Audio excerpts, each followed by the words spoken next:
Los últimos momentos de la vida de Jesús, recogidos en Marcos 15, 33-39, son inquietantes e impactantes. Según Flegón de Tralles, esta oscuridad no fue causada por un eclipse natural, sino por la intervención de Dios.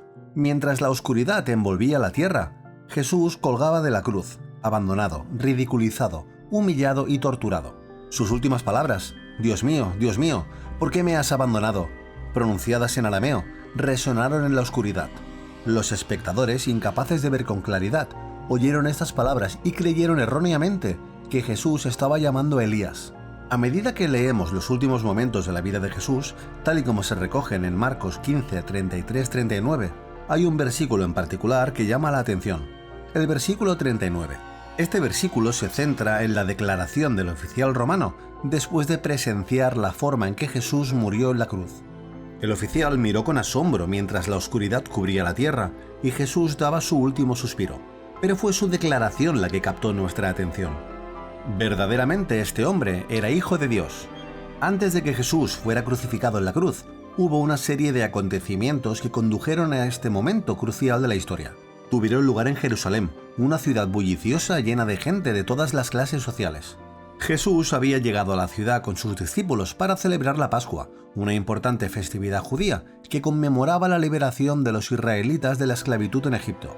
Cuando entraron en la ciudad, fueron recibidos con vítores y entusiasmo por la multitud, que había oído hablar de los milagros y las enseñanzas de Jesús. Sin embargo, no todos estaban contentos con la presencia de Jesús. Los líderes religiosos, que lo veían como una amenaza a su autoridad, conspiraban para que lo arrestaran y lo mataran. Uno de los discípulos de Jesús, Judas Iscariote, incluso había aceptado traicionarlo a las autoridades por 30 monedas de plata. La noche de la Pascua, Jesús y sus discípulos se reunieron para compartir una última cena. Durante esta cena, Jesús reveló a sus discípulos que uno de ellos le traicionaría y que sería arrestado y asesinado. También instituyó la práctica de la comunión, en la que sus seguidores recordarían su sacrificio participando del pan y del vino. Después de la cena, se dirigieron al huerto de Getsemaní, donde Jesús oró mientras sus discípulos dormían. De repente llegó un grupo de hombres armados dirigidos por Judas y detuvieron a Jesús. Lo llevaron a la casa del sumo sacerdote, donde fue juzgado ante el Sanedrín, el consejo judío de líderes religiosos. El juicio fue una farsa, con testigos falsos que acusaban a Jesús de blasfemia. Los líderes religiosos estaban decididos a ejecutarlo, pero necesitaban la aprobación del gobernador romano, Poncio Pilato, para ejecutar la sentencia de muerte por crucifixión. Pilato era reacio a condenar a Jesús, ya que no encontraba ningún defecto en él, pero bajo la presión de la multitud acabó cediendo a sus demandas. Jesús fue azotado, golpeado y escarnecido por los soldados romanos, antes de ser conducido al Gólgota, una colina fuera de las murallas de la ciudad, donde fue clavado en una cruz y abandonado a su suerte. Los acontecimientos que condujeron a la crucifixión de Jesús estuvieron marcados por la traición, la injusticia y la violencia. Es difícil imaginar los pensamientos del oficial romano que estaba allí y vio a Jesús sufrir y morir.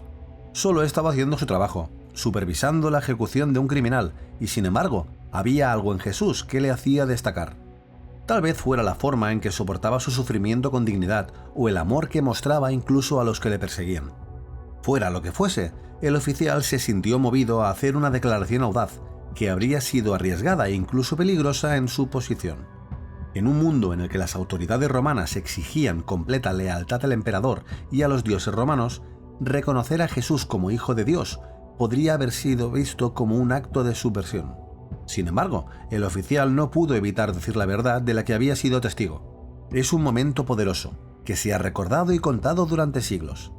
Al profundizar en la historia de la crucifixión de Jesús, es importante comprender el contexto en el que tuvo lugar. Jesús había estado predicando y enseñando por toda la región de Judea, haciendo milagros y ganándose un grupo de discípulos devotos. Sin embargo, esto no sentó bien a las autoridades religiosas, que veían en Jesús una amenaza para su poder e influencia. Comenzaron a conspirar contra él, buscando una forma de silenciarlo de una vez por todas. Judas Iscariote, uno de los discípulos de Jesús, lo traicionó ante las autoridades, lo que condujo a su arresto y juicio. Los líderes religiosos acusaron a Jesús de blasfemia y convencieron a las autoridades romanas para que lo condenaran a muerte por crucifixión. La crucifixión era una forma de ejecución brutal, reservada a los peores criminales y disidentes políticos. El condenado era clavado o atado a una cruz de madera y se le dejaba colgado hasta que moría. Era una muerte muy lenta y dolorosa, diseñada para ser un espectáculo público y una advertencia para otros que pudieran desafiar la autoridad de los poderes gobernantes. La agonía física de la crucifixión se veía agravada por la vergüenza y la humillación de ser desnudado y exhibido ante una multitud burlona. Era una experiencia degradante y deshumanizadora, destinada a despojar al condenado de su dignidad y humanidad. A pesar de la crueldad del castigo, Jesús afrontó su destino con notable valor y gracia. Nunca vaciló en su compromiso con su misión, ni siquiera ante la muerte. Y sus últimas palabras en la cruz, «Padre, en tus manos encomiendo mi espíritu», se han convertido en fuente de consuelo e inspiración para los cristianos de todos los tiempos. Mientras Jesús colgaba de la cruz, ocurrió algo extraordinario. De repente el cielo se oscureció, envolviendo la tierra en una inquietante penumbra. Era como si una gruesa manta hubiera cubierto el sol, ocultando su luz y su calor. La oscuridad duró 3 horas, desde el mediodía hasta las 3 de la tarde. La oscuridad era tan inmensa que la gente podía ver las estrellas en el cielo, a pesar de que era pleno día. Fue una experiencia surrealista e inquietante, como si las leyes de la naturaleza se hubieran suspendido durante un breve instante.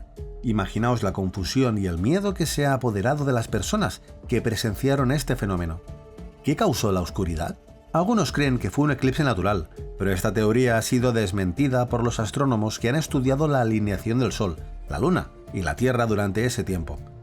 Es más probable que la oscuridad fuera un acontecimiento sobrenatural, una señal del poder y la presencia de Dios. Sea cual fuere la causa, la oscuridad añadió dramatismo y misterio a la crucifixión de Jesús. Era como si la tierra misma llorara la muerte del Hijo de Dios. La oscuridad era un símbolo de la oscuridad que había descendido sobre los corazones de las personas que habían rechazado y crucificado a Jesús. Al disiparse las tinieblas, se produjo otro acontecimiento extraordinario en el momento de la muerte de Jesús. El velo del templo, que separaba el lugar santo del lugar santísimo, se rasgó en 2 de arriba a abajo. No se trataba de un velo ordinario, era una cortina enorme y pesada que, según se decía, era tan gruesa como la mano de un hombre. La rasgadura del velo era un acto significativo y simbólico que significaba el fin de la antigua alianza entre el Dios y su pueblo y el comienzo de una nueva alianza que se basaría en la fe en Jesucristo. El lugar santo era la parte del templo donde los sacerdotes ofrecían inciensos y realizaban otros rituales. El lugar santísimo, o santo de los santos, era donde se guardaba el arca de la alianza, y solo el sumo sacerdote podía entrar una vez al año, en el día de la expiación. La rasgadura del velo simbolizaba que el acceso a la presencia de Dios ya no estaba restringido a unos pocos elegidos, sino que ahora estaba abierto a todos los que pusieran su fe en Jesucristo. Este acontecimiento era significativo no solo por su simbolismo, sino también por sus implicaciones prácticas. Jesús se había convertido en el último sacrificio por el pecado. El camino hacia Dios estaba ahora abierto y cualquiera que pusiera su fe podría tener acceso a la presencia de Dios. El oficial romano desempeñó un papel crucial en la supervisión de la ejecución de Jesús. Como centurión, estaba a cargo de los soldados que se ocupaban de Jesús, asegurándose de que se cumpliera la sentencia. Es posible que participara en las burlas y palizas de los soldados a Jesús mientras lo coronaban de espinas, pero mientras Jesús colgaba de la cruz, algo cambió en la percepción que el oficial tenía de él. A pesar de las circunstancias brutales y humillantes de la ejecución de Jesús, había algo en el comportamiento del moribundo que no se parecía en nada a lo que Centurión había visto antes. Mientras observaba a Jesús durante esas horas agotadoras, vio la mensadumbre y la dignidad del enfermo, oyó aquellas palabras tan profundamente grabadas en la fe y la reverencia de los cristianos. Es difícil decir con certeza por qué el oficial romano cambió de actitud hacia Jesús en sus últimos momentos, pero podemos considerar algunas posibilidades. Tal vez fue la forma en que Jesús se comportó durante el juicio y la crucifixión, o fue la forma en que Jesús habló, incluso desde la cruz, con palabras de perdón y amor hacia los que le perseguían. Otra posibilidad es que el oficial se sintiera conmovido por los acontecimientos inusuales que ocurrieron durante la crucifixión de Jesús. La repentina oscuridad y el terremoto que sacudió el suelo habrían sido experiencias poderosas e inquietantes. Sea cual sea la razón, está claro que algo sobre Jesús y las circunstancias que rodearon su muerte causaron un profundo impacto en este oficial romano. Declarar que Jesús era hijo de Dios en medio de una escena tan caótica y violenta debió de requerir mucho valor y convicción. Al considerar la declaración del oficial romano, es importante tener en cuenta el contexto en que se hizo. Los líderes religiosos de la época se oponían vehementemente a Jesús y a sus enseñanzas. Lo veían como una amenaza a su autoridad y se apresuraron a denunciarlo como blasfemo. En cambio, el oficial romano, representante del mismo gobierno que había condenado a la muerte de Jesús, declaró que era hijo de Dios. Se trata de una declaración significativa, ya que desafía la autoridad de los líderes religiosos y sugiere que pueden haberse equivocado al juzgar a Jesús. La declaración del oficial también habla de la naturaleza universal del mensaje de Jesús. Demuestra que sus enseñanzas y su identidad como hijo de Dios trascendían las fronteras culturales y religiosas, y que incluso alguien en una posición de poder dentro del Imperio Romano podía reconocer su divinidad. Además, la declaración del oficial subraya el significado universal del sacrificio de Jesús. Es un recordatorio de que Jesús no murió solo por unos pocos, sino por toda la humanidad. Como hijo de Dios, el sacrificio de Jesús pudo pagar el precio de los pecados de todo el mundo, haciendo posible que todas las personas se reconciliaran con Dios.